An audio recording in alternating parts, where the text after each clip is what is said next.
That's really interesting. What is sound design? And it's a creative job where you're using sound as a storytelling tool, and you're creating things for the screen that don't exist in real life that you can't just go out and record. You actually have to put thought into and make.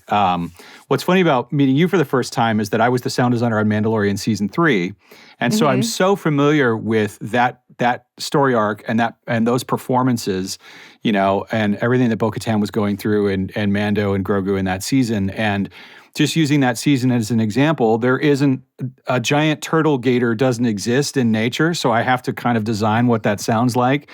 Or the sound of the blasters or any of the creatures through that entire season. That giant skiff on the surface of Mandalore. What does that sound like? It's part Star Wars, but part maybe Master and Commander.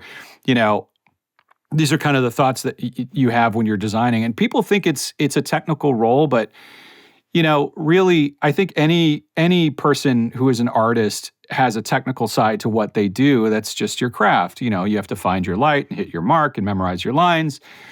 And so there is a technical side to being behind the camera, of course, but really, all of those disciplines are bringing their art and their taste to the screen. And I think really, to use acting language, I'm really just trying to yes and what the director is doing on the screen.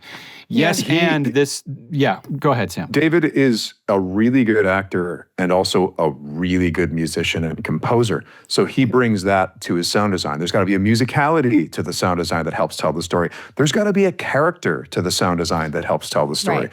So when you could, there are various ways of approaching that discipline. But David comes at it from a very painterly point of view. How do you enhance, like David had said, how do you enhance what's already there, and how do you really bring that out? And how do you score it like music? And also, when do you have no sound? When do you pull everything out for a second? To give the audience a jolt?